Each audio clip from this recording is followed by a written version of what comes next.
Hey. Hey. We're in. So let's make a move. Boom and goodbye. Okay. Now I can unfreeze this. Great. So thank you for your patience. Excuse me for my delays. Like I have promised you since day one, it will happen sometimes because I'm just like very busy and I'm really sorry. That's why I don't demand punctuality from you because I don't offer it. So I hope I can get better. I hate this part of myself. So yesterday we had an introduction, not an introduction, but we opened our minds about the size of the music history, and we saw like a 190,000 year span of time in a conversation. I mean, I don't consider that to be like some sort of amazing lecture that I delivered to you yesterday. My goal was just to open your mind a little bit and to set you on a path in which you research your own self. We are in a music production course and we are not in a history course.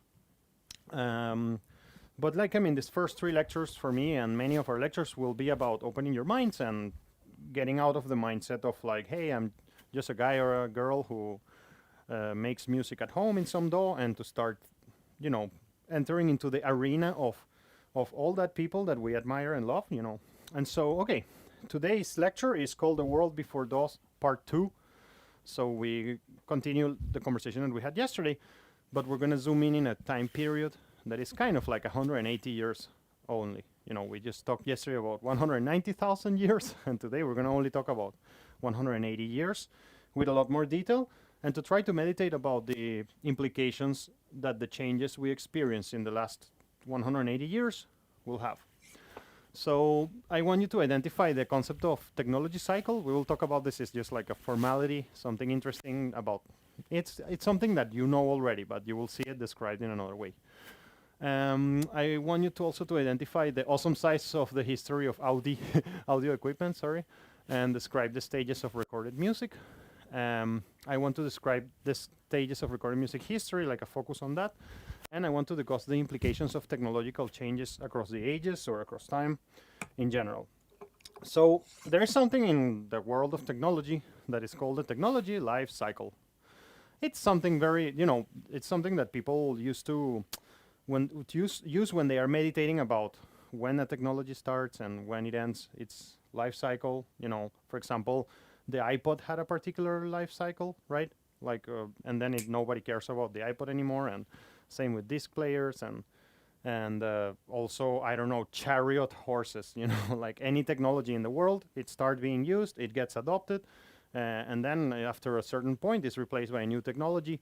And so the technology life cycle describes the commercial gain of a product through the expense of research and development, financial return, and the vital life of the technology. So some things have a long lifespan with minor variations, and some things have a very short time span, and then we forget about them really quickly. So it kind of looks like this usually. It's like, you know, you ferment a technology, it takes off, it matures, and then it gets discontinued, and then a new technology comes in that replaces it. Nothing special about that. The reason why I start talking about this is because we're going to engage a lot of ourselves with technology in all our journey as music producers. And yeah, we need to kind of like be aware that there are these macro trends happening around us. And kind of like, I mean, this is like a what's the name? An image of the technology life cycle of the phonograph, of the radio, and of the iPod. And something that is happening constantly as we move on towards history is that those technology life cycles get really shorter and compressed, you know. Like, I mean, radio was used for 50 years, but the iPod was used like for 10 only. And then it just stops being important in our lives.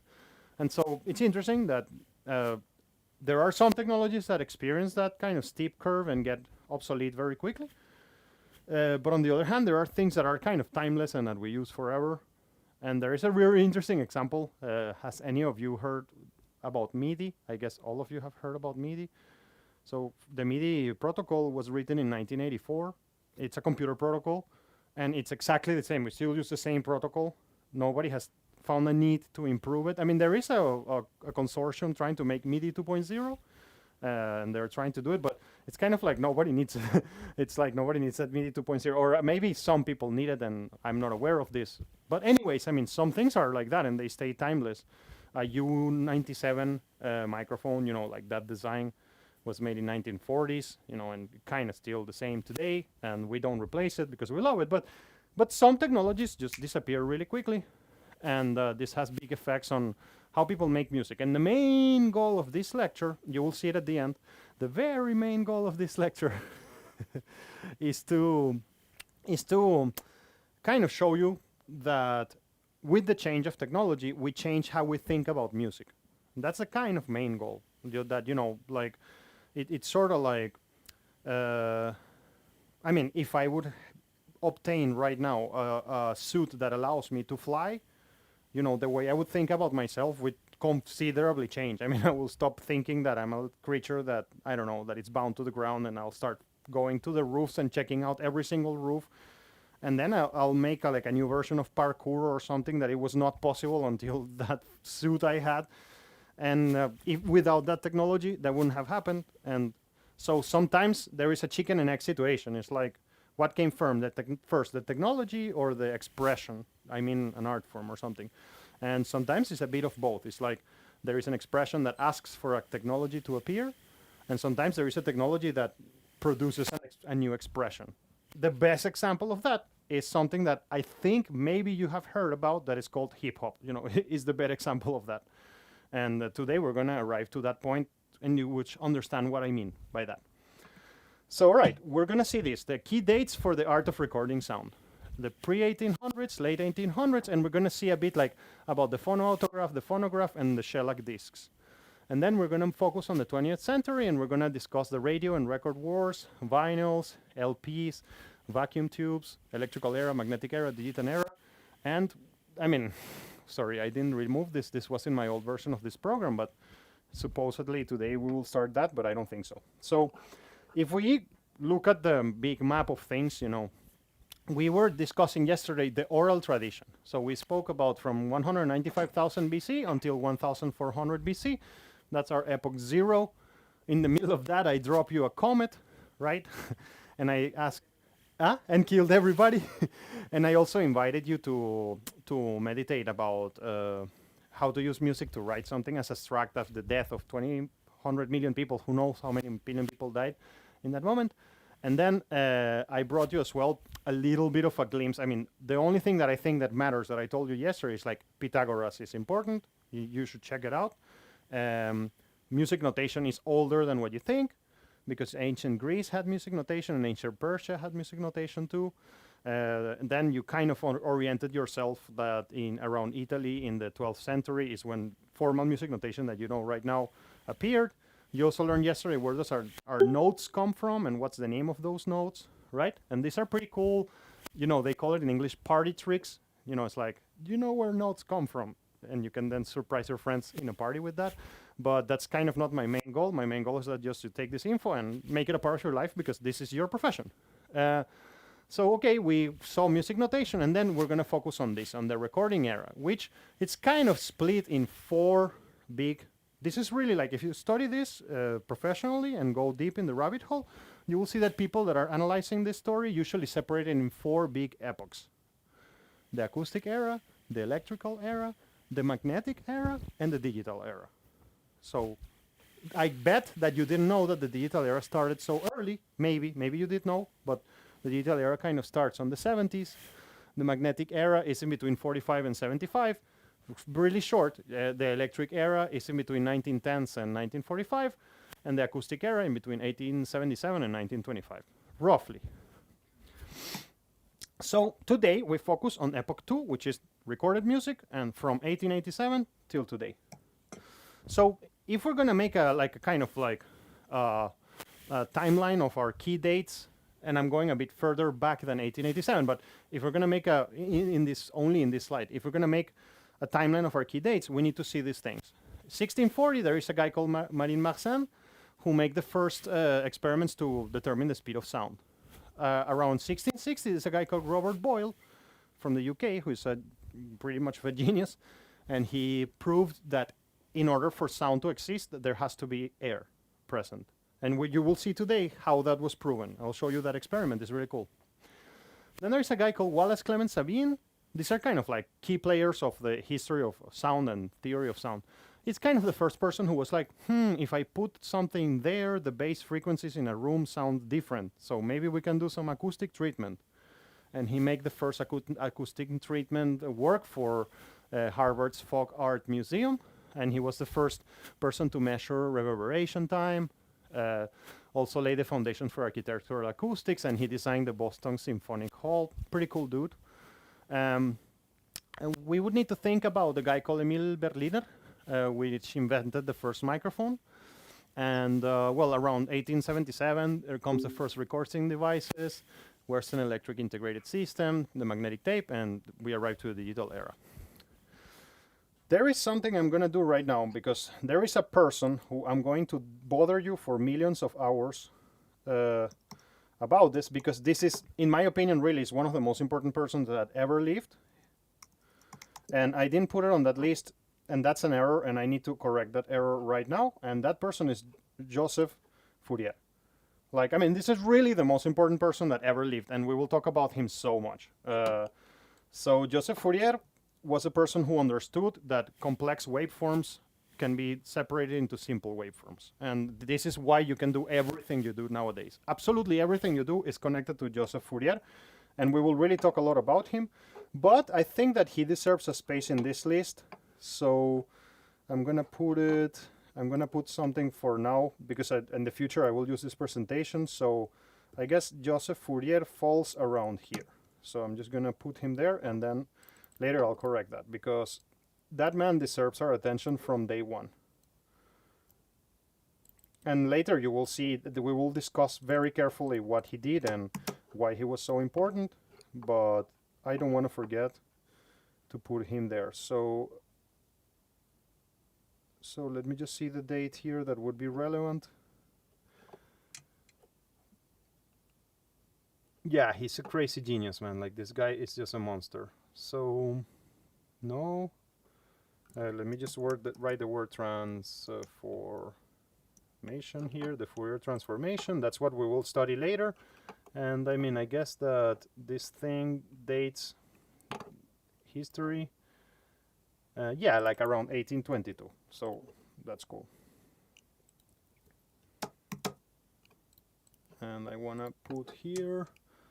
So Fourier claimed that any function, whether continuous or continuous, can be expressed into a series of signs. I mean, how the hell did he reach this conclusion? I have no idea, but this person definitely was not sitting on Instagram all day. So that's a pretty important thing, and we will leave it there for your education. Okay, cool. So those are key dates. Now I put you here some little thing like Marine Martin, that guy who measured the speed of sound initially. He also composed some music, so I found some piece by him. It's 1 minute long, so why don't we do him a favor? This is a 16th century piece, so it's 1 minute. It was pretty cool. I was listening today, and it's a pretty nice little song. Wait, should be here.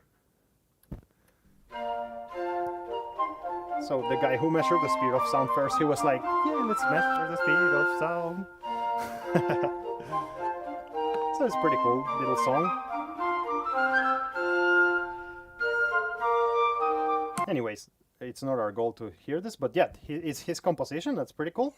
And now I want to show you how Robert Boyle proved to the courts in England, like, oh, смотри такой прикол, я тебе покажу, как звук работает. Я думаю, что это не было по-русски, но... But I'm gonna kind of skip because this is a 3-minute video. But if you were to do this experiment yourself, what you would need... Oh, sorry for that. If you would do this experiment yourself, what you would need is a vacuum. You want to create a vacuum because you want to simulate, a situation in which there is no air, and then you will have to put a bell inside that vacuum, that thing that is going to be pumped out. I mean, this is sorry, I'm saying it very wrongly. Like, imagine that you have this glass thing and you close it, and then you extract all the air from that glass dome. And so, voila, there is no sound. And for us, it's pretty obvious, but I mean, as you could imagine, this was pretty incredible for people back then. So this guy is going to explain sound Let's see a demonstration, the moment when the demonstration comes. Pump? So you just... Can you hear the bell? So...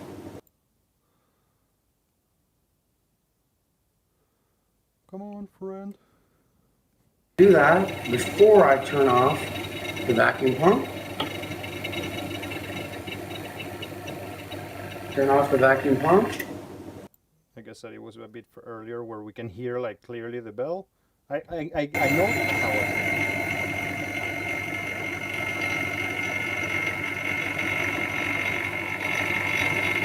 Now the important step on this little bell jar, it has a nice valve. So you just turn the valve and it keeps the air from going back in. So I'll do that before I turn off the vacuum pump. Turn off the vacuum pump. Can you hear the bell? Obviously you don't hear the bell, that's pretty clear. Let me give you a close-up look. So the bell is actually sounding, I mean there's moving everything there, all the parts, but there is no sound coming out because there is no air. Can you see it? For the sound to... Can you hear it? Now, watch that? what happens when I open the valve. Listen. Opening this valve right here. Letting the air in. Pretty analog, right? Can you start to hear it?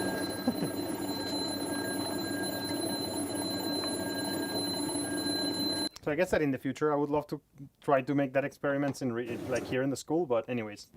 And the other thing, I mean, I'm not gonna press play to this video. This video, this person in during this conversation, this person quotes Wallace Clement Sabine.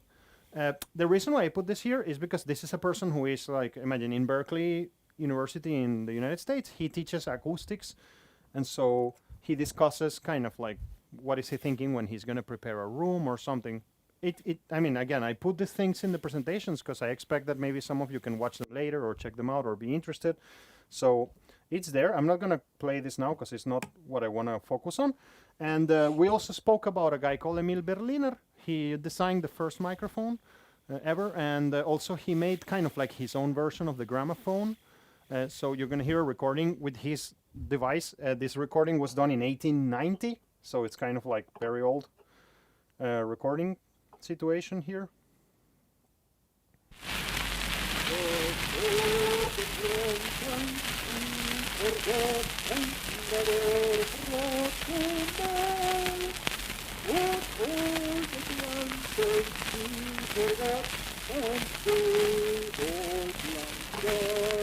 So, I mean, what I guess it's hard for us to imagine is that the recording industry, like I was telling you yesterday, is a very new thing. And you are kind of used to just like opening some, I don't know, what services do you use? Yandex Music or VK Music or Spotify still or Apple Music?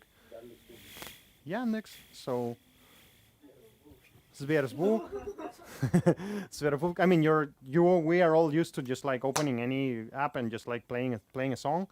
But I mean, if I would be transported back in time to the 1920s or well, let's say the 1900s, and I will show to somebody any recording that would be like, I mean, we have to cut your head or something, you're a sorcerer or something like that. I mean, the phenomenon of capturing sound is a super, super, super recent thing. And it's pretty shocking. We take it for granted, to be honest. And it's a pretty magical thing. And sometimes, I mean, as we progress together, and in all the courses you would have seen, you will understand that there is a duality between a waveform that happens on the atmosphere and a waveform that happens inside of a cable of electricity. And this is a freaking miracle. I mean, I really cannot explain why that happened and why that is like that. Well, I mean, you cannot hear if it wouldn't be like that, because hearing in your biological system happens with electrical impulses. So in order for you to hear, nature had to kind of figure that out. But thank you, nature, for that, because of that, everything that we love is possible. And it's really miraculous and crazy that it is actually like that. and I would never stop being excited about it. So before the 1800s, like there was nothing really like a recording device or something that could capture sound. There were like music boxes, right? Like, and these things were seen in Victorian England and even before. Who knows when this thing started? There is even evidence of a kind of like, sort of like the first VST in the history of humanity or something like that. It's like, imagine some sort of, this was in Persia, where some sort of instrument that you blow air into it, and there are all these cavities inside the instrument, and then it produces like a different sound than what you would expect, and you can kind of change it a bit. So that was around, if I'm not mistaken, that thing. Yeah, it's like 19th century Iraq, kind of. Like, so there was some sort of like attempts to make some machine that can either capture something like sound or do something weird with sound. But before that, it was just like, if you don't tell me, I cannot hear it. If you don't play it, I cannot hear it. If there is not a show, you know, just think about this. You play music every day, all the time. Like, if you were a peasant in Russia, I don't even have to go so far back. Like, I mean, if I go to the 1910s or 1920s, I mean, for you, experiencing music meant that you had to get on a train, go to another town because you live in some, like, whatever, Derievna, in the middle of nowhere, and you had to wait until a show happens, and then you would see the performance, and then you will go back home. And that's the only moment when you can experience music. So if you want to understand why pop music is how it is, one of the first things that you have to understand, and by the way, when I, Leonardo Perez, speak about pop music, I mean everything that is not classical music. I mean, in there I'm talking about metal, electronic music. Pop music means popular music. That's it. And whatever is popular music is whatever, for me, is whatever is not academic music. In my analysis of everything, because I listen all types of music, I see no difference in between Britney Spears and whatever, and Pig Destroyer, which is Pig Destroyer is it's a grindcore band, like whatever. For me, these are the same things. I mean, they are non-academic. Of course, stylistic and everything, that's another conversation. But so anyways, I was going through somewhere there, but I guess I lost the power of my idea when I was talking about pop music. But yeah, if you want to understand why pop music is how it is, one of the things you have to understand is that pop music became capable of being transmitted in any moment. And before, in order to you make a song, and you see here a great example of how technology limits music and how music limits technology. Like, in order for you to experience one song, you would have to go to a hall. There had to be like 50 people there doing something, and then you can experience music. But that was substituted with the radio. And so, whatever. I mean, also, now you could hear music on the car, and maybe your attention span is not sit down to hear 45-minute symphony because you were just listening on the way to work on the radio. And so then the format of music needs to change to adapt to the new technology. And so there is this dichotomy between technology and music creation. So yeah, if you describe, and by the way, I have an error here that I guess I would like to correct because I wanted these slides to be here. If you would describe, I'm going to later skip this, but I'm going to leave this for the future so I have my presentations in order. If you were to describe these eras, it would be like this. The acoustic era is the time when we were doing things with sound that do not require any electricity. I will explain you that what it means. For example, if I use a phonograph, you know, there is actually, you need to move a lever. There is like a spring inside of it, and it will only move after this energy that I put with my hand mechanically will stop. And also there was a membrane focusing sound, sorry, a cone focusing sound into a membrane that vibrates and creates a little hole in a piece of wax, for example. So you see, there's no electricity involved. So that's what we call the acoustic era. It's a moment in which we were recording stuff, but we were recording stuff without electricity. And then there is the electrical era, which is basically the exact same technology, but it was like, oh, cool, now I can use electricity for that, and I can connect it somewhere. Kind of no big change in that electrical path, in that technological path, just the electricity, which is a big deal, but I mean, it was not a fundamental change in how it's done. The magnetic era, it's kind of like, oh, great, we have magnetic tape. Now we have a recording medium, bravo, yeah. Now we have a recording medium. We have a different recording medium. I had a teacher in high school who was like that. He was always semi-completing the sentences for you, and then when you would say the last word, like, bravo, you know it, like. So, I mean, when we arrive to a point where we have a recording medium that is magnetic, like the magnetic tape, we arrive to the magnetic era, and when we arrive to the digital era, we arrive to a moment where the recording medium is a hard drive. So again, yesterday I told you, hey guys, the history of music is the history of the recording medium. Okay, in the acoustic and electrical era, the recording medium was a piece of wax. Как сказать по-русски? Wax. Воск? It was a piece of wax, literally a piece of wax. And then in the magnetic era, it was a piece of magnetite tape. And in the digital era, is ones and zeros in a hard drives. So in the late 1800s, this is really gore, but it's real. There were some people trying to make speakers and trying to make systems that can produce sound. So one of the first experiments that people did was actually to get to dissect cadavers of dead people and extract their listening devices and trying to make some sort of like reverse engineer the ear to try to get some sort of like sound system. So many inventors were trying to emulate the real world human experience, and photography and film were developed in this epoch. So people was also trying to make parallels between photography and audio, and people didn't know how do we capture sound and how do we play it back. So like I was telling you, there were experiments with human cadavers trying to see like, okay, maybe if I talk to the ear, there is something that is saving the sound there by the ear. But as you can imagine, this was not such a popular sound technology because people kind of didn't want to interact with this thing. And finally, a guy called Edouard Léon Scott de Martinville in March 25th, 1857, patented the first thing that could actually capture some sort of sound in some form. And it was, to simplify it for you, imagine that you have a little chamber and you have a candle, and you know, if you put like a something near a candle, sometimes it becomes black, right? Like, I mean, there is this phone. So imagine a chamber that you speak to it, and then that blackness of the candle gets like, I mean, when I speak through this system, that blackness of the candle gets printed in a paper.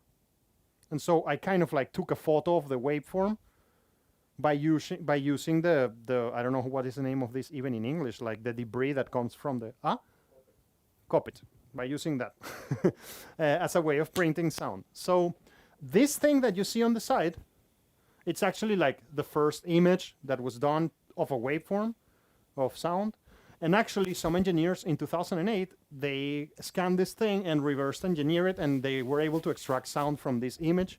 So there is a sound of this recording, even though it was not recording sound. It was kind of recording the visual waveform.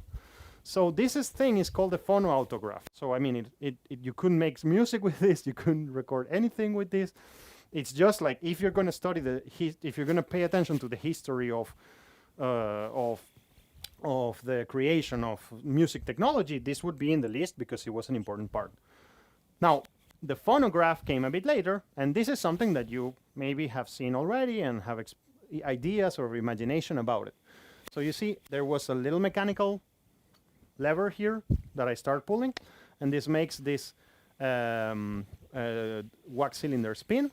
And while this wax cylinder spin, there is a needle. How do you say in Russian, a needle? Igla? No, there is an igla. And imagine, the cone is in front of me and I speak to it. And that igla is connected to a membrana. По-русски это membrana, да? Есть такое слово. Yeah, there is a membrana. And when I speak, this membrana moves with my voice. I say, привет. And so the membrana moves and the needle moves. And then that thing opens a little carving in the wax cylinder. And so in that way, I'm printing my waveform of my voice or whatever you want into the wax cylinder. I remember that I guess that I had this in a future presentation, but I'm going to give you a spoiler of something. I don't remember if we will see it later of how it is, but it's in one of my programs in some of the things, and I want to show you something pretty cool. I want to show you something pretty cool. I think, yeah, it's this one. This is, I think it's this one. Yeah, this is a metal band. You have seen this, right? This is a metal band who went to a recording studio and they actually made a recording with this device, with the phonograph. And it's actually pretty funny how they did it. So I'm going to play a song about my dear old uncle who never bought. You can see it in action, this device. I'm actually going to drop this in the presentation. Let's see. Yeah, you see there the wax cylinder is spinning. So, I mean, audio is actually projected into this cone, and that projection is funneled into a membrane here that is opening a hole, like or let's say like carving the waveform in that wax cylinder. And to play back is the opposite. You could just change the type of needle so the needle is not damaging the wax anymore, and then you get sound from it. Well, I wouldn't know any of that shit. My uncle was a philanthropist, so I wouldn't know. Yeah, awesome work. You got it. Yeah. Oh, you're heading out? I'll send you the bill. Yep. It'll be a lot. There is like the and actually you can see here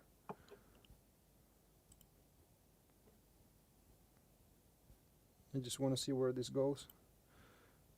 You can see here to regulate the speed at yeah. which the wax cylinder spins during recording. Yeah, let me put this. This is a good. During the video for- recording session, the bell of the recorder is placed nearest the source of sound. In this case, a guitar amplifier and vocals. The sound wave is going to propagate down the horn, and go. as the horn gets smaller and smaller, that increases the pressure. So once it's down at the small end of the horn, you have a good amount of pressure that's going to hit against the diaphragm. And so the diaphragm is going to start shaking up and down in that wave formation pattern. And then the knife digs into the record. High frequencies, it's going to be digging up and down really quickly. Loud sounds, it digs in deep.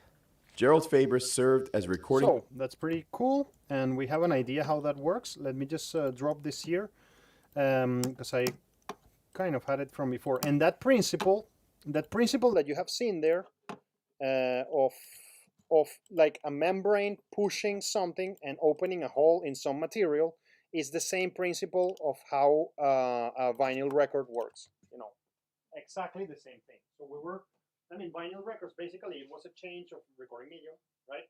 From a wax cylinder to a flat disc. And we will actually today understand the journey of that. But now that you know kind of like how this process works, you will understand a lot of the early technologies. Remember, cone, funneling sound, membrane or diaphragm vibrating, needle opening a hole in a material, or better say, carving the waveform in a material. So the phonautograph predated electricity. I explained already how it works. I'm not going to repeat that. And initially, they were trying other materials like tinfoil and other stuff, but it was not so good because it's breakable and it's not so strong. And actually, do you know what a stethoscope is? Yeah. So the first headphones were actually stethoscopes, like adapted to be able to connect it to a phonautograph. But you see, this is like with air. It was still not electricity at all. So, but there was a problem, no amplification, which meant not fat low-end clubbing experience possible, unfortunately, yet. So, parallel to Edison, who developed this technology I showed you, there was a development of the phonograph. There was this Berliner guy that we already talked about, that he was developing something called the gramophone.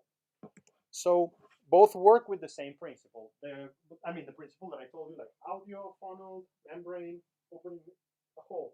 There was a gramophone, which was a wax disc, but the phonograph had a wax cylinder. So we had a first audio gear battle. You know, nowadays that battle is in between digital and analog. Back then it was like wax discs are better than wax cylinders. So cool. Good luck with that. So the discs were cheaper to produce and easier to copy. And also these were better marketed as well. So marketing helped win the loudness war 1.0. So this is a whole bunch of like different gramophones. So you can see this was like a 1963 exposition in Amsterdam. And you see they're showing you the technology of the day. Like nowadays we have super hyper high technology that can do this. But in the past, this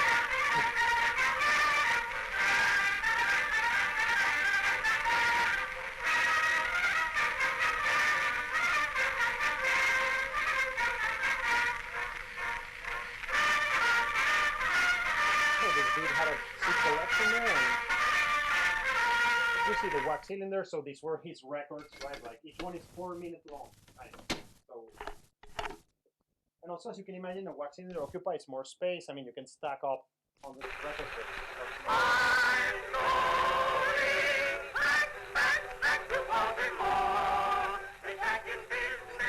Yeah, because it's very quiet.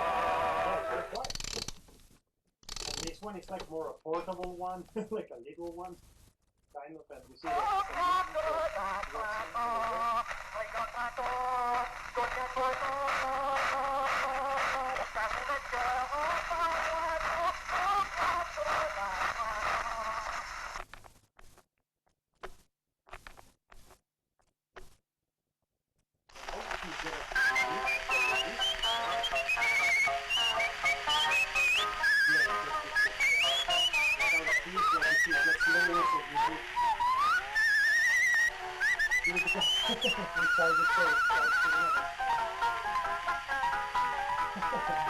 even dogs can hear it.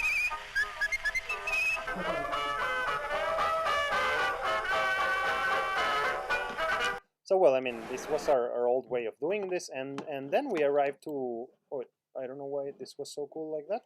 And then we arrived to the 20th century.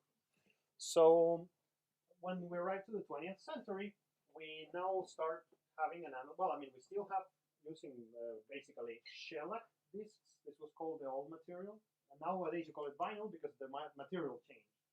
And you and me and all of us are so used to digital medium of storage that we cannot imagine that all of a sudden, like the actual physical material that was used to record sound changes. I mean, for us, it's so different than this time. In that moment, it was a really, like you see, the storage of sound was a materials engineering / physics question. You know, nowadays it's more like a data compression, which is also a materials engineering physics question. Like, how can I fit more space in a hard drive? But I mean, we don't think anymore about this at all. It's just important of our culture, and we will never touch it again. But so we had this like now analog disc that was like, I mean, that has a coding of the waveform into it, or not a coding, but an actual carving of the waveform. So initially, these discs may were shellac, but around the 40s, there was this development of a material called polyvinyl chloride, which is what we call the vinyl, and this again changed the music industry deeply. Because I mean, nowadays those discs were not so fragile and were more material. Like wax was better for fidelity too. So shellac was used for a while, and then it was replaced with vinyl. And yeah, lack of amplification was still a serious limitation. And so we had discs before we had electricity and how to project them, like, you know, into large audiences or something like that. This is a bit of a like ahead of time. I wanted you to see a machine that carves vinyls. It kind of looks like this. So I mean, you can send the audio signal to it. And nowadays, machines that carve vinyls are kind of similar like that. I give you a spoiler alert towards the future. When you're making a vinyl, you need to make a master disc. And maybe you have heard something called the mastering engineer. In the past, the mastering engineer was the person who was making the master disc. That's why it was a different person than the mixing engineer. Because the mixing engineer had no freaking idea how to make a master disc. Now we don't need master disc, and the mastering engineer does something else. But it all comes from those days. So, 20th century problems. So around the 30s and the 40s is when the vinyl started to be used. Vinyl was created because we needed a more strong disc. Still, there was a problem with amplification, and there was still problems on space limitations. So because initially those discs could only capture 4 or 5 minutes of audio. So do the mechanics of the system. This is really important when you're going to see here. There was a question, how do we make things louder? We either use amplification or we make the carving in the actual disc to be wider. So the actual needle moves more, and then it can move better the whole system. But if the needle needs to move longer, it means that I can fit less audio material into the disc. You see? Because imagine if the groove is like the actual hole that you open in the material. If the grooves are larger, I can fit less grooves into the disc, and so I can fit less information into the disc. So these were all the problems at the beginning of this century. And then in 1926, somebody invented something that, again, you have heard this word, I guess, that is called the LP, which means the long play. It's a disc that could encode information more efficiently. So you can actually put more things into, more audio information into that disc. So around the kind of like, this is called the 45-inch disc, and this thing still exists till this day. This sentence, like the 45-inch, like you will still hear it. And so this was developed even after the LP to develop it, to make it even more cool. And well, then also, I mean, after it was invented, it came about the possibility to record on both sides. So now you could actually have like twice the more information that you had before. And around the Second World War or World War II, there were very deep developments in electronics and electricity management and everything that allowed to amplify the records and to take them to a new level. So the industry kept changing.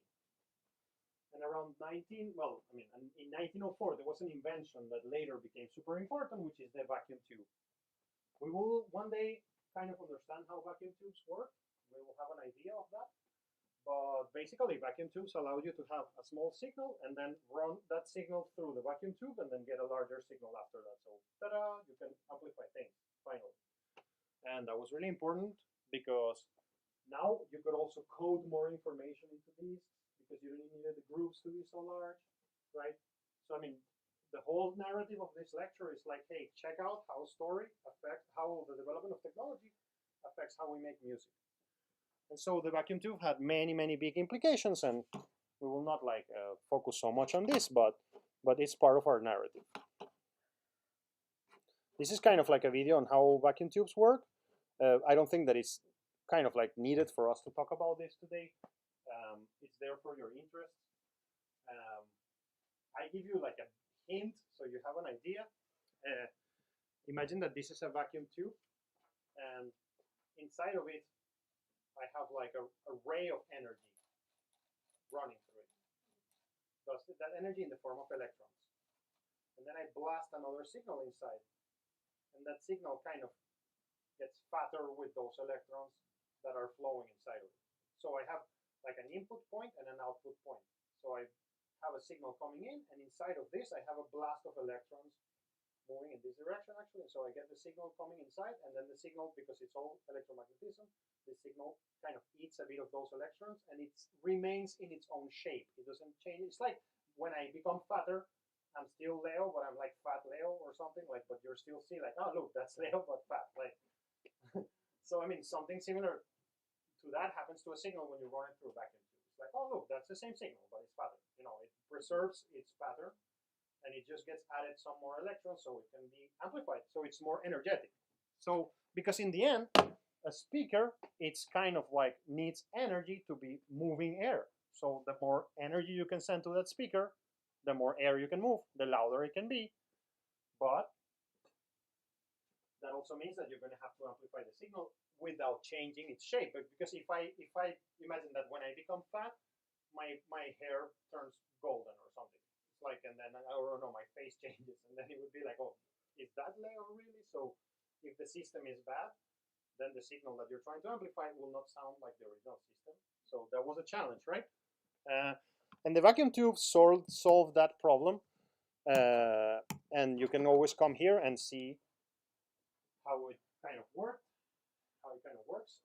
And the vacuum tube sort of ends the, I mean, not the invention of the vacuum tube, but the beginning of using the vacuum tube as a part of the resource of audio engineering, that kind of killed the acoustic era. So we are now inside the electrical era once the vacuum tube became something really big. So in short, we had wax discs, wax cylinders, everything mechanically operated, and in parallel, some technologies developing together.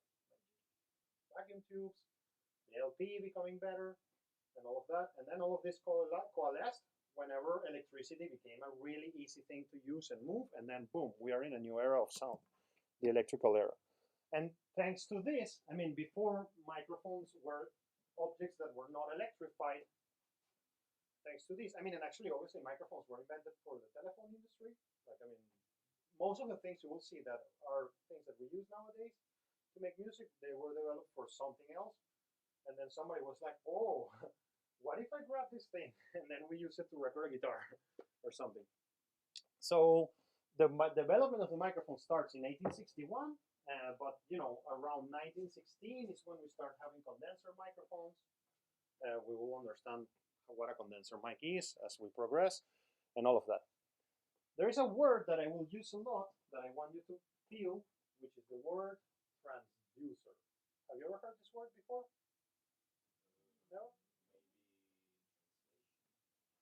In Russian, it's transducer, like if I'm not mistaken. No, maybe I'm wrong. Wait, does anybody knows that word in Russian? Let's just see it.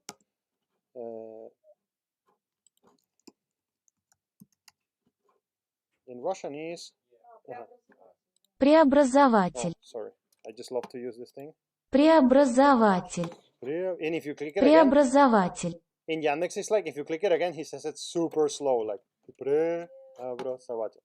So a transducer is anything that can change a type of energy from one type of energy to the other. Like, sorry, anything that can change a flow of energy from one type of energy to the other. I am a transducer. I eat food and I change this chemistry into mechanical energy. Like, your car is a transducer. You put in gasoline and it changes gasoline into mechanical energy.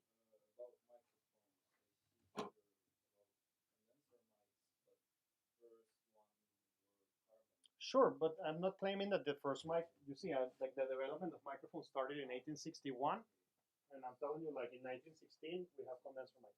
Yeah, sure. This was the first mic, I mentioned it before, was developed by Berliner, and I didn't mention that it was a carbon mic, but it was developed for telephony. So anyways, a transducer, and please, all the time, I mean, I think the natural state of the university should be that you don't believe what I'm telling you. Like, it should be like that.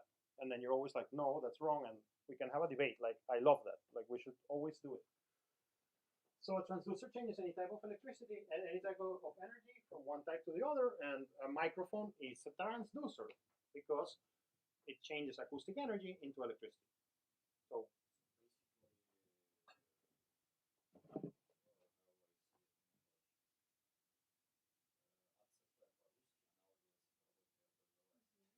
okay, but that's like in the I wouldn't call that a transducer, to be honest, because digital is not a form of energy. You see? Like, the transducing already happened in the mic.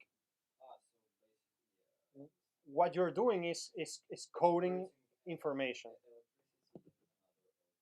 Yeah, no, I mean, basically, no. It's more fascinating. You're right in a way, because this electricity gets stored in a hard drive, but what you're doing when you're doing the conversion between analog and digital is just you are seeing a natural phenomenon. This is crazy what I'm going to tell you, and it really is like that, and it's really crazy that it's like that. You're observing a natural phenomenon, and then you're describing it with language, and it's just that it's fucking crazy that this language then can be reverted back so you can recreate electricity with that language. It's really, I mean, my skin, you can see it becomes like a chicken. It's like, how on the earth this is possible? But it's really like that. It's very strange. Like, imagine that I look at a waterfall and then I write it in a book, and then I open that book and the waterfall comes out of it. Because, I mean, code is just language.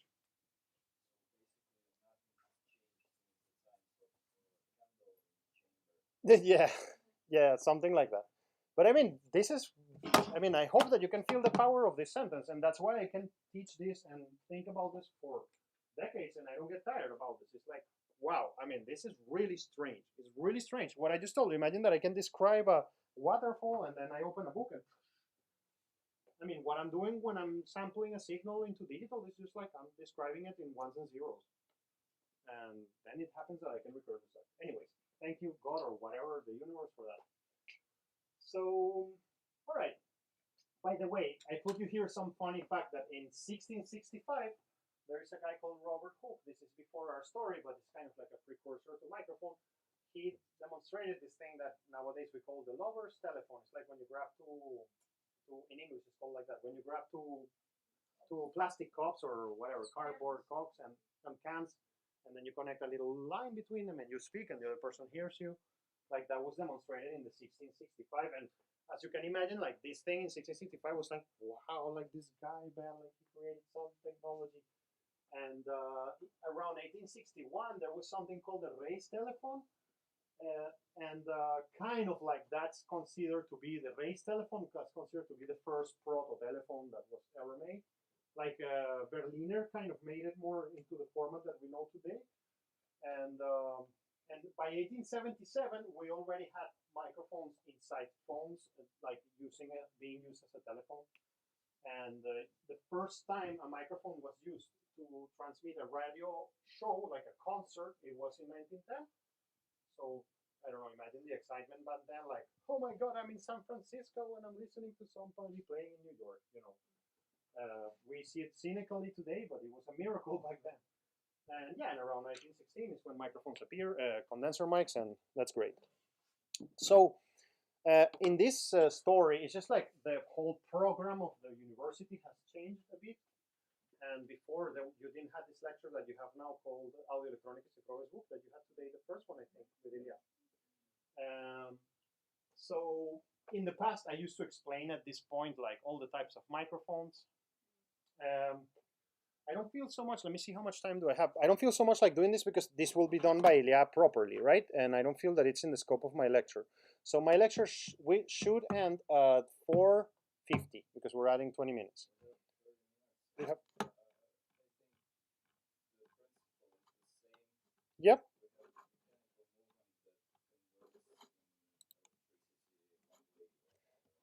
Okay, it's correct. You know this, but maybe the guys don't. So I'm gonna. This is a 3-minute video, and I think that it's okay to share it, even though you will see this information again. I was just thinking about time. Да, хорошо. Carry on with the You can have an overture. idea of kind of what's happening inside a microphone. Microphones. Pretty much every musician has to deal with them at some point or another. How do you actually know which one to use and how to use it? To start, there are two basic types of mics that you might use: moving coil microphones, which are most commonly called dynamic mics, and capacitor microphones. So the meaning of that first sentence is that, and I know that many of you perhaps already know this, but I'm thinking about everybody here, like there is a type of mic that has a moving part inside of it. And there's a type of mic that doesn't have a moving part inside of it. So the one that has a moving part inside of it, this one, for example, has a moving part inside of it. It kind of like, you will see this in the video right now. Remember, we had a cone and a membrane, and the membrane had a needle, and the needle opens a hole into some material. Replace all of that, and instead of putting a needle, put two magnetos next to each other. Have you ever put two magnetos next to each other? Have you ever measured the current between them? Maybe not, maybe yes. Have you? I see some. Have you ever measured the current between two magnetos? There is a process in physics called induction. When you put two magnetos close to each other, the electrical current that exists in between them increases because there are more electrons present in the field. So if you have two magnetos next to each other, I'm simplifying a lot just so we get it, because I'm not an electrical engineer, but if you put two magnetos next to each other and you start moving one of the magnetos, the amount of electrical current in between them is going to change. And if you can measure the variation of that electrical current, ta-da, you have a mic. That's all what a mic is. It's like two magnetos next to each other. I speak, and when I speak, I make one of the magnetos vibrate. And then something measuring the electrical current in between them.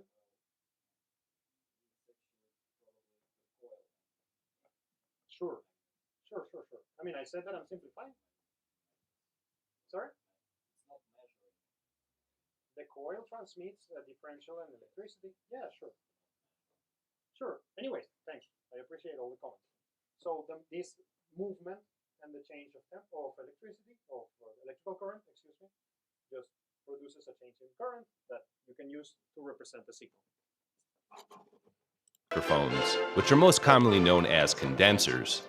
No, sorry. The condenser mic works a bit different. Imagine a piece of metal that changes shape. And when it changes shape, it's really, really more advanced and complicated conversation, but imagine a piece of metal that it's changing shape, and when it changes shape, that piece of metal is loaded with electrical current, and when it changes shape, it sort of sends a signal that it's kind of like there has been a change in voltage. So there is not a moving part, like in the other case I described. There's more like a metal plate who is being demorphed by the presence of sound, and that creates an electrical difference that you can measure and you can do a mic with it. Dynamic mics are known for being rugged, affordable, and all around useful. Not bad at all. They don't have the crystal clear full bandwidth operation of condensers, but this is actually often a good thing. So what is the meaning of this chart?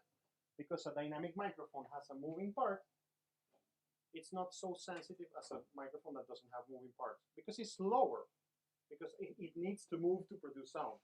The other one is just like a piece of metal that's getting deformed, like to the level of the molecules. So that's one of the reasons why dynamic microphones are so different. You will see this in this course like 5 times. So I just warn you, don't be angry if that happens. It's just like everybody wants to talk about mics. Such as when you're recording certain types of drums, guitar amps, or other acoustic instruments. Condensers are good for vocals, generally somewhat fragile, and usually more expensive. They are known for their ability to capture fine detail. Condensers require some current to work. This is phantom power, which is commonly represented by a button or switch labeled as plus 48V. Microphones are a type of transducer.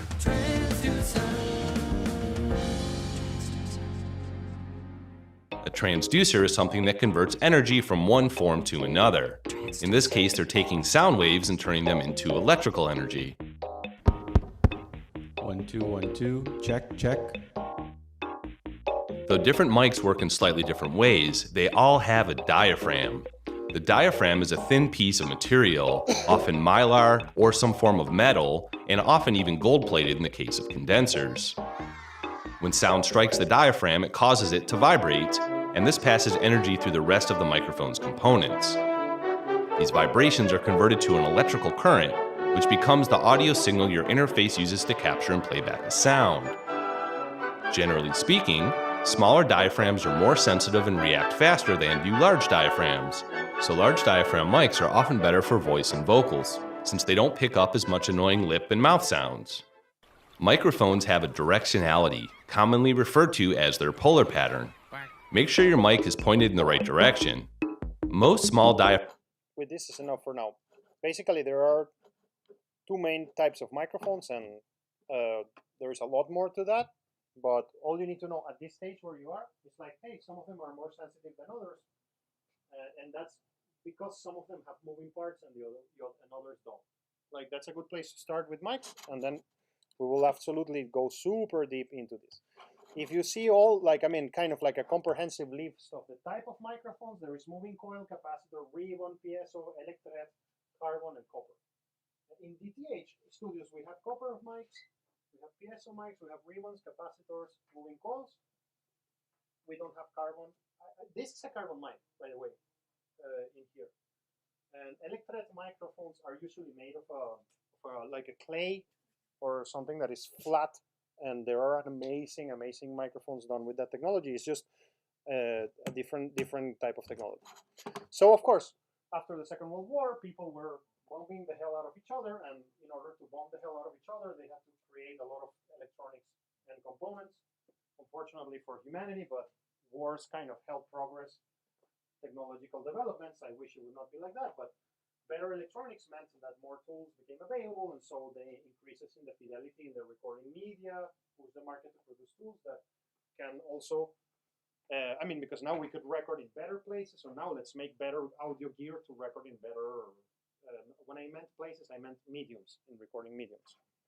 And so there is an interesting conversation to have here, which is about the power that radio stations used to have in the past, and how this affected as well the development of audio equipment and all of that. So after the Great Depression, there were like economical hardships in the world, and I wrote this presentation around the quarantine, when the quarantine started, so due to Corona, the record industry almost completely shut down. Sounds familiar. It's not like the first time or the only time that this happened. So people were listening to radio instead of buying records after the 90s, 20s, and 30s, and that's why there is this epoch in the United States called the golden age of radio, which happened around the 20s and 30s. But then after the Second World War, in the post-war technological boom and economical boom, people started buying records again. So there was always a competition between radio stations and record companies. And this has an important effects and implications on the kind of technologies that were developed. By the way, I don't know why this fits here, because this should be definitely in another place, but this is a pretty interesting slide. I guess that I added it. I guess that I'm going to put it here, but this is a electron microscope image of a vinyl player and how it looks like I mean, in the electron microscope level. So this is the actual shape of the waveform recorded in the material. That's why it's called a record, right? And actually, that video shows you how this man captured this image. It's pretty cool. If you ever want to see it, like he explains how he actually got this footage. So that's pretty mind-blowing, and every time I see this image, I'm still blown away by it. So what you see here, and that's what I love. I have done recordings that end up becoming a vinyl, you know, and the feeling is incredible. It's like, I mean, you have this feeling which is like, okay, if the comet comes back again, you cannot destroy this record. I mean, it's here. You need a record player, but I mean, if all the hard drives with all the music that we have disappear, that's it. There is no physical record of that. And vinyls are really magnificent for that sense. Sorry that I had to jump back there, but we were in this situation here. And so radio stations, remember, sorry that I had this error here in my presentation. Remember what I was saying. Hey, there is a competition between radio stations and record makers. And so radio stations started competing between each other to see who is louder. I mean, you would tune out to the record station that sounded, sorry, radio stations. Radio stations were making a competition to see who is louder, who sound better. You would tune into the radio station that was more cool, that sounded better, that gave you better records and all of that. And that meant that things had to become louder and louder and louder and louder. Now, if you were hearing this presentation of mine online, sometimes I speak quieter, and then maybe sometimes I move the mic very close to me, and the whole thing becomes really loud. So wouldn't it be nice to have a system that can, by the way, oh, bad news for the recording, guys. Speaking of, the microphone fell off. The microphone switched off. Who knows when, so to whoever sees this record in the future, you lost a lot of parts. I don't know when, so whatever, it happened. I was trying to see the change of the signal when I speak. So anyways, where am I going with this is that radio stations wanted to be louder. Now, when somebody speaks, you don't know when the person is going to be loud. And when you're coding audio to send it on a radio antenna, you don't want that audio to be so loud that it destroys your antenna. I'm going to put it in very simplistic terms. Firstly. Secondly, you don't want that audio to be so loud that it will actually be coded into radio badly. This is called oversampling. Overmodulation. Excuse me. So, you want radios to be louder, but you want the signal to be nice, and you cannot predict so easily when something is going to become loud and when something is going to become quiet. Do you follow me there? Everybody follows me there? So you had two options. Either you go to Latin America and hire some underpaid worker in Venezuela or something like me, and then you put him to hold the dial and then just be listening to everything and doing like, oh, it's too loud, and then turning it down. Or you develop something called a compressor. And that's why compressors were invented. They were invented to make sure that radio stations can be loud, but that the signal is not so loud that it damages the equipment or that it actually gets oversampled or modulated and then damaged. So radio stations competing against each other were also competing in terms of fidelity and the power of the signal. So we're in the game of making the signal as loud, powerful as possible. And compressor and limiters were ways to make sure that the electrical components of radio transmitters were not overloaded during the amplification process, and they were also helpful to make sure that the signal doesn't get badly coded into radio. So this tool became essential, and eventually somebody came and say like, what do you got there? Imagine some dude came to some radio station. I'm joking. I don't know how this was, but I'm kidding. Somebody came to some radio station in the USA and it's like, what do you got there? I got a compressor. I want to try that in my recording studio. And then they went and tried it and it was like, wow, this is amazing. And it was absolutely accidental. Nobody sat down and said, like, let's make a compressor to make your vocal sound fat or whatever, to make the kick sound epic. This thing was designed for the radio industry. And then it coincidentally had an effect on the audio world. And now you see, like, we will discover and explore compressors with care, but imagine that this is the signal going to the radio antenna, and then you can decide, like, what's the limit that you want that signal not to cross because it will be harmful for your equipment. So whatever it stays blue, it's going to actually go to be transmitted in the radio. Whatever is yellow, it will be taken away from the signal so you don't damage the equipment and so you don't damage the signal. So that's kind of how it looks. You see, imagine that you had the original signal and this was the limit of your system. So wouldn't it be nice to have that signal shrunk so it can fit the capacity of your system? So if you do it badly, it will kind of like flatten your waveforms and it's going to destroy your signal. If you do it well, you're kind of going to fit it inside and you're going to be able to make a good transmission. So the purpose of limiters and compressor was to increase the power of the signal without damaging the gear and the material and without experiencing overmodulation. And after they were invented, somebody was like, wow, that's amazing. And they started using it. So we are not yet in the tape era. And how our records were made? Well, and I would like, I mean, there's a reason why I'm touching this right now, and I would like to try to us to get in this mindset forever, not only for that time or for now or for the future. I see what's going on is that the battery is running out. Yeah. Unfortunately. I mean, I don't want to be losing this information. Please give me 1 second. I'm going to run to get a new battery for the...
Yeah, we got it. We got full battery now, so we're back.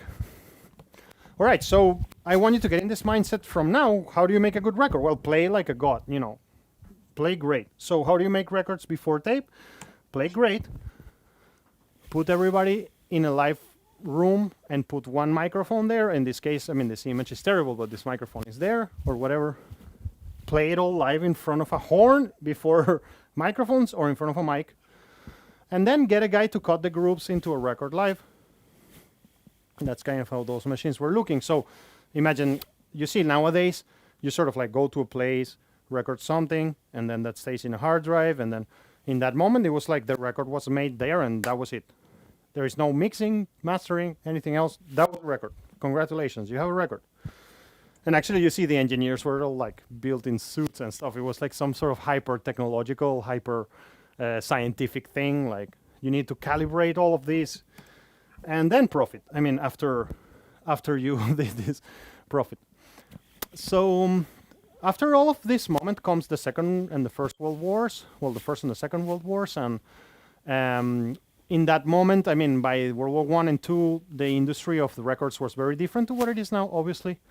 Now, in the front lines and in the war, it was really important to learn how to communicate and how to pass on information. Like, I mean, if you send some like speech on radio, then your enemy can intercept this because you're using a radio wave.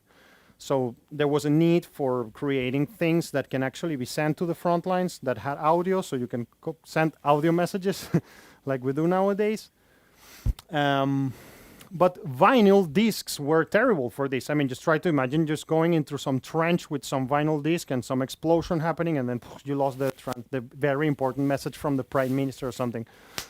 So there was a need to develop new things, and tape was a very important, kind of parallel product of the Second World War. It changed the outcome of the war as well, and it changed the record industry, obviously. And after World War II, Americans and Russians and a lot of people went into Germany just to try to find what the hell the Germans were doing in that time. And tape machines were being used in Germany widely to transmit audio for the army of the Third Reich, to put it like that. And so the tape machine kind of was reverse engineered and introduced in the USA after some soldiers were in Germany and saw what the hell was that, and they wanted to start using it. So post-war gear imports pushed the industry even further, obviously. So magnetic recording was sort of abandoned in the USA. This thing kind of started in the USA and in the UK, but then there was kind of no excitement about it. People were already used to how it was, and they didn't want to change it. Sorry. Yeah, I don't know. I missed one slide here about an American entrepreneur who kind of got really focused into developing tape technology. But unfortunately, I have that error. Maybe it's coming a bit further, but no, I remember. Anyways, there was a person. Let me see here. I'm just trying to remember the name of that person. Well, I'll get back to you later. I don't remember. So where I was going here is that in parallel with the development, with the fact that tape technology came to America, in America kind of initially it didn't pick off, then there were a set of entrepreneurs that helped it develop. In parallel, another thing happened, which is maybe the most important thing that ever happened to humanity, which is the invention of the transistor. Joseph Fourier and the invention of the transistor, in my opinion, are the most important things that ever happened to humanity because, thanks to this, we have computers, we have everything, and obviously, now we had a couple of things happening in parallel, which is there was an explosion in tape technology and an explosion in microscopization of electrical components. And so this gave the opportunity to make even new, better audio equipment. And so if you're interested, you should come to these slides if you want to see how a transistor works. There is a conversation about that. And with the coalition of the transistor and the tape machine, we finally, boom, enter into the tape era. I put it, the tape era, if you analyze it, it's 1945 till 1975, but I kind of put it today-ish. I have recorded in tape, and I would like to continue recording in tape. Many of the albums that you love and have heard were recorded in tape. It's still used nowadays very much. It's just it's not the go-to or the main way of recording. So what are the benefits of the tape machine? Well, it's obviously more versatile than vinyl. When you record in tape, what's happening is that you're charging a magnetic material, and you can discharge it too, so it means that you can delete something. With a disc, you can delete anything. It's recorded. There is no delete. There is no recording on top. So one disc, made a mistake, throw away, next disc. Tape machine, the way it works in a very, very simplistic terms, I have a film of tape. How do you think an old camera used to work? You had a piece of film that whenever you expose light to it, it kind of gets energized. Energized is the word, in the places where light was shown into it, right? And then it kind of stays in that chemical state. Yeah, I'm talking about pленка, film, pленка. Shine light into it, some particles there change their chemical state, and they kind of remember that state forever until the photograph loses its fidelity. A tape machine is exactly the same thing, but with audio. You have a piece of film. This piece of film, if you shine electromagnetism into it, it kind of, that microscopic point where you shown electromagnetism remembers that electromagnetism was shown there. If you send the opposite polarity, you can make it forget that it was ever once experienced that electricity. So this allowed you to delete things, and that sounds like not a big deal, but that is a very big deal, because you can record over old material and reuse tape. And now, The other thing, it's like you couldn't really use one needle. I mean, before you were using one needle to record something, but what if you wanted to record two somethings at the same time? So you needed two needles, and then you needed two of these machines. And then what if you wanted to record 3, 4, 5, 6, 28, 48, 100 things at the same time? You couldn't. I mean, you could, but you had to bring 100 of those machines, and you will have to record, like imagine the hi-hat in this machine, and the snare in this machine, and then the bass guitar in this other machine, and then you would have 40 records, each one containing the tracks. Or you can make this miniature and have a tape track that can contain 24 individual audio channels. So that's very important. So you couldn't really use the needle system to write more than one single waveform at the time, but tape allowed you the possibility to do multi-track recording, and I guess that you can imagine that this is a freaking big deal. So the technology of multi-track recording created a necessity for being able to grab a lot of different things and to mix them into one. And so for the first time, it became necessary to have something like a mixing console or something like a mixing desk or something like that. So our technological story is reaching its end where things are going to start looking very familiar to what we know. So because now I have multi-track, I need mixing consoles. And this technology changed the way we make music forever, because recording straight to vinyl required a perfect performance, because I couldn't delete, because I needed a different record to record different parts, because I couldn't record different things in different places.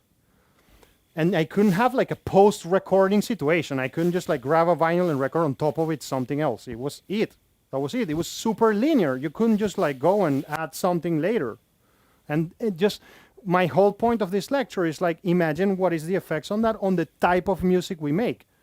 Because back then, I mean, if you were going to think about music, your limitation was the orchestra or like maybe a jazz band that could perform something in a moment, but that was it.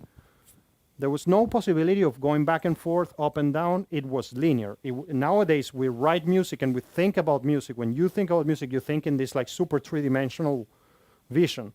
But back then, the technological landscape that we were like living did not allow us to even think like that. So I want to read this text. Recording straight into vinyl required a perfect performance and also produce a situation in which post-recording possibilities were non-existent.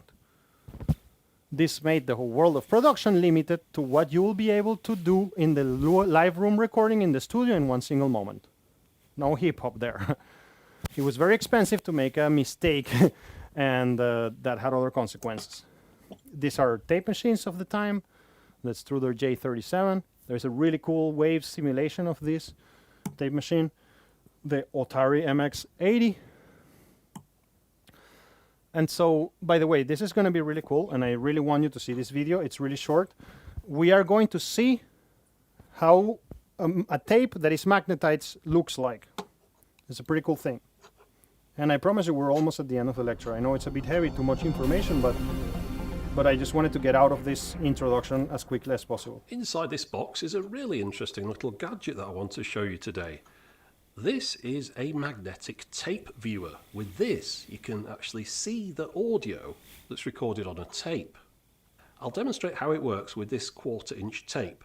First, I'll lay a recorded section of the tape out flat, and then I place the viewer down on top of it, making sure I put it on the recorded side of the tape.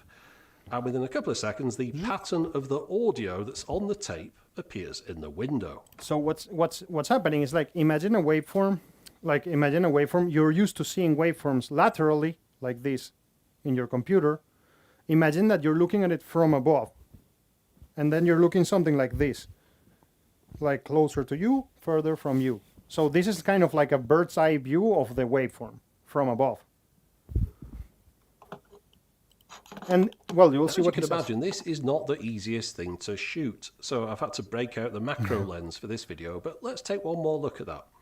So popping it down on the tape, I can determine that this is a 4-track recording. So there you have 4 tracks of magnetized tape. Like, I mean, your cassette that you will use to make your tape recording, it's kind of like only these 2 things, left and right. But this is a 4-channel tape machine, so it contains 4 channels. Why this little device existed? Because imagine that you were working in a Stankina in the 1970s, and then your boss comes to you and tells you, please figure out which one of these 200 tape things, it has the recorded voice of whatever, the prime minister. And then you're like, I mean, so you can at least see which ones are empty. You could have a device like this to show you like what was happening in there. You can also see that it's more than likely 2 separate stereo programs, one going in each direction, as track 1 matches up with track 3 and track 2 goes with track 4.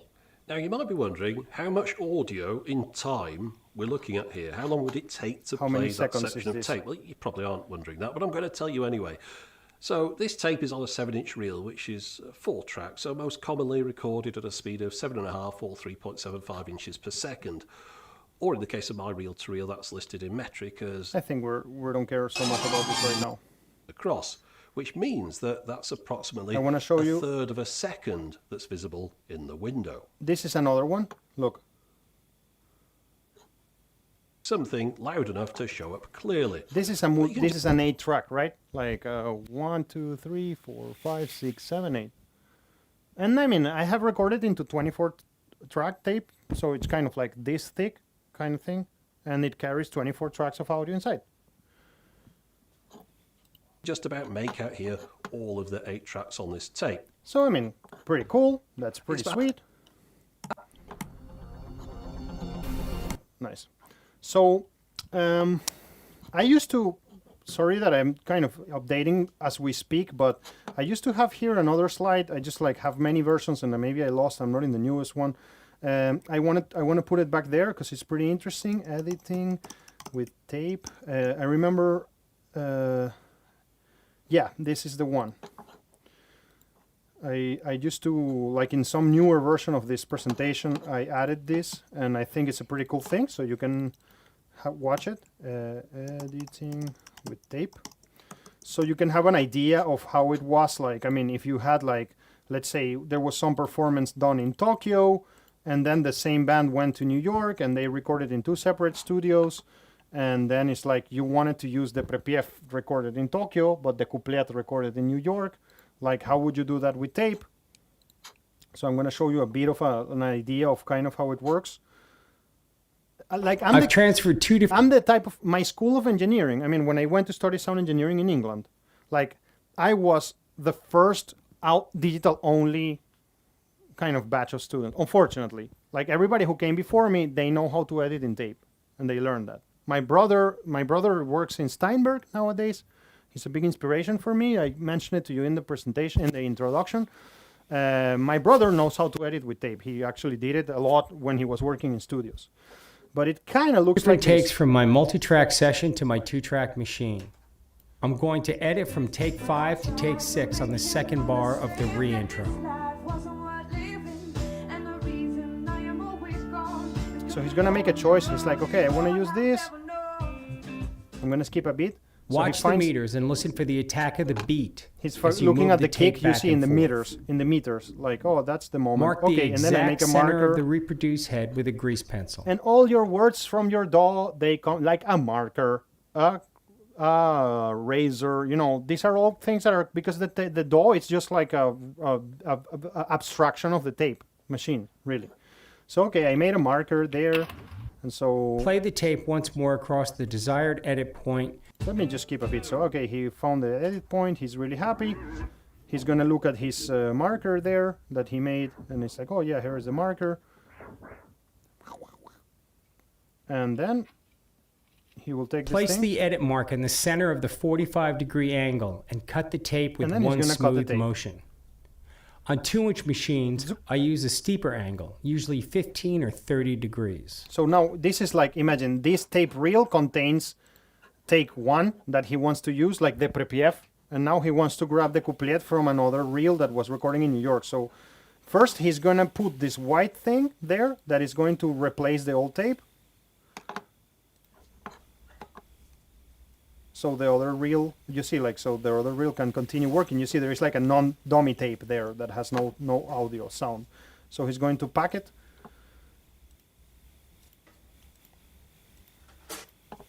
Yeah, so it was pretty long, pretty long process. So he got it there, and then he's going to get another take from another reel. He's going to find the take from the other reel, from the other moment that he wants to use. in the same way. He's gonna bisects the chop 45. it, and then he's gonna bring the other tape reel, and now he's gonna paste those two things together. I slide my two pieces of tape together so they just touch but do not overlap. And then he puts literally tape, like, I mean, scotch. And that's it. And now he has like take A and take B. And then he's gonna play it back.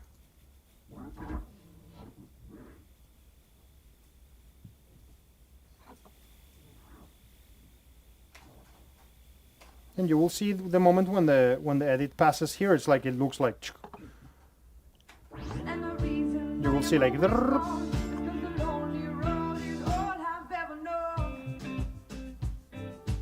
Oh, that was the editing.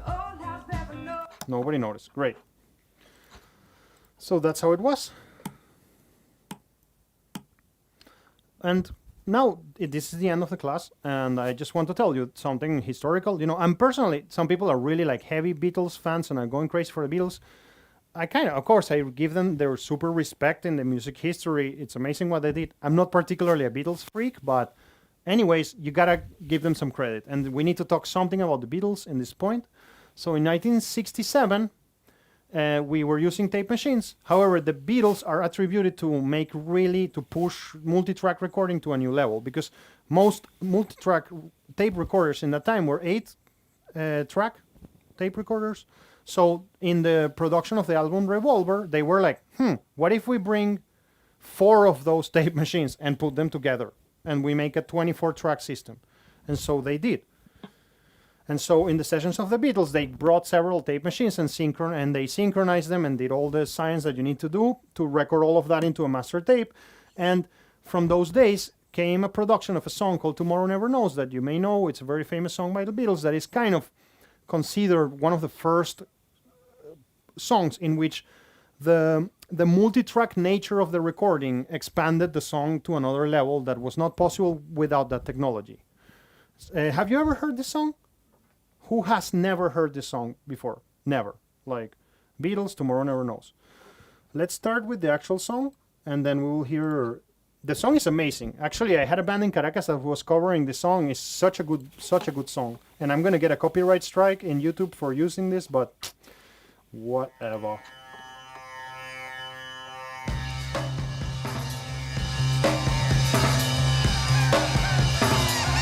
So pay attention to those like beep, beep, beep, beep, beep, beep, beep sounds. You will hear them now in isolation in the next slide.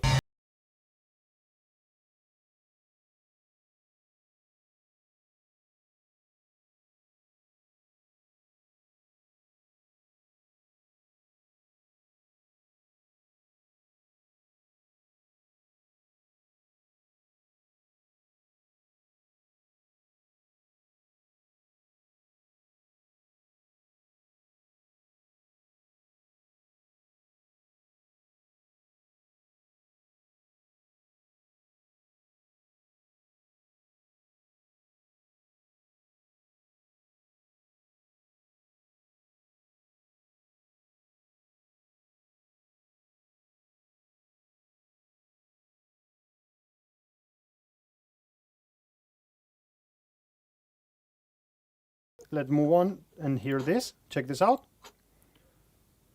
Yep.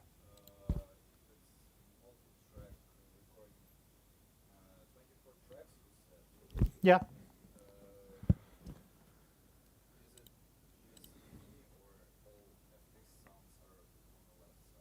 I heard some panning. I really heard some panning. You cannot trust something that you hear on YouTube. Like, I mean, this can be quoted, bad coding, but so, I mean, this thing was mixed. I mean, and actually, bro, like, I don't even know if the master track was a stereo track because I don't know what was the format back then. But they used 24 tracks to condense it all into one master record. Was it mono or in stereo, for example? I don't know.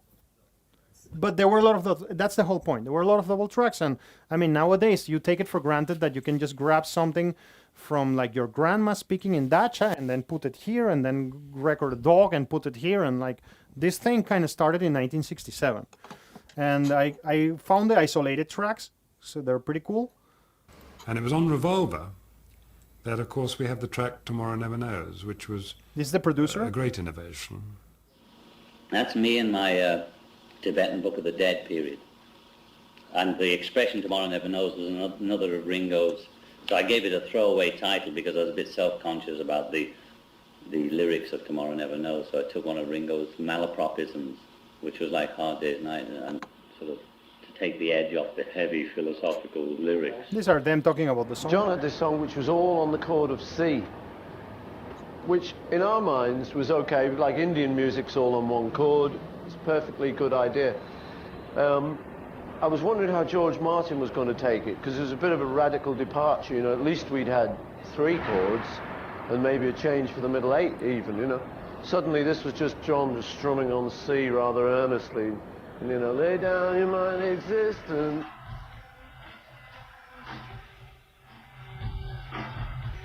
This is some live demo recording of that song.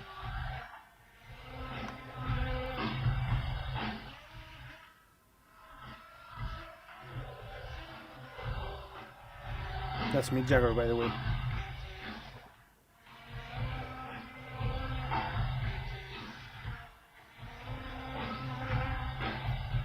In those days, there was no technology like there is now. I mean, there was 2 guitars, bass and drums, and that was it. If we did stuff in the studio with the aid of recording tricks, then we couldn't just reproduce them on stage. Like nowadays you could do Tomorrow Never Knows, have all the loops up there on a keyboard, kind of emulate the stuff, and you could have as many piano players and drummers and, you know, orchestras, whatever you wanted. But in those days, that's it. We were just a little dance hall band, and we never really thought of augmenting ourselves. We never, you see, that was a key moment. Like, we never even thought about augmenting ourselves because there was not even a possibility. It's kind of like me right now thinking, what am I going to do if I travel to another galaxy? It's like, whatever. I will never travel to another galaxy, so why should I even think about it? Because the technology doesn't allow me to think like that. These are the separate tape loops that I wanted to show you, actually. I forgot about that. They were there laughing and it played back in slow. And then there were other recordings.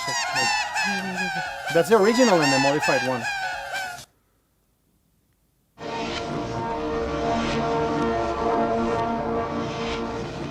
Some, like, whatever, orchestra playing.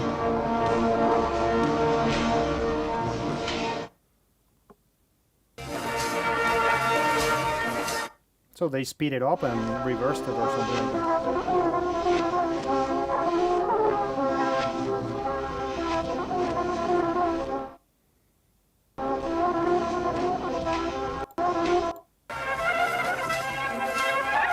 Nice.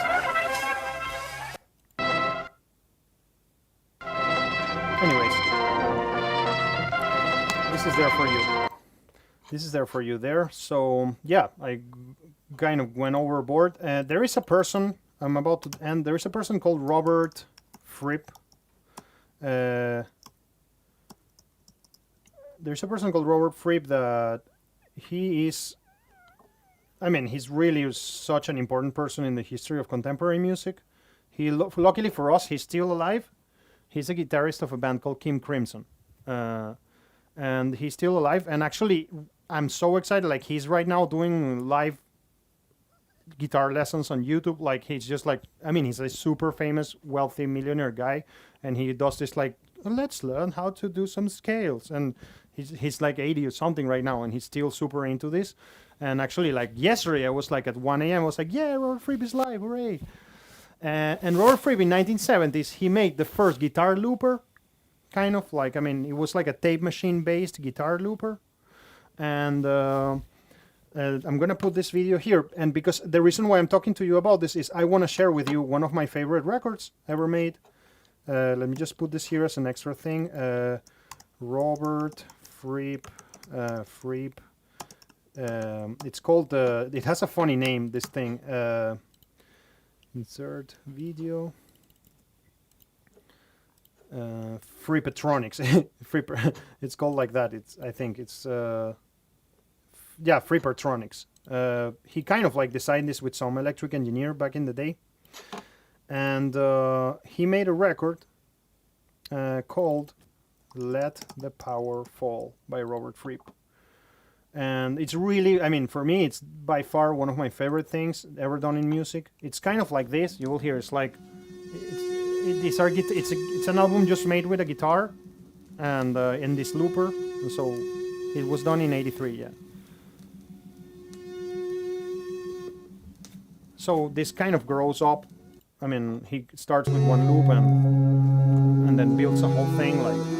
But it's just a guitar and that looping system I showed you before, and it's really amazing.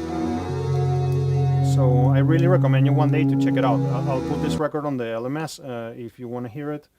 It used to be here. I see that. I think they became a bit more. This is him now, like you see at home. This was 5 days ago. You see.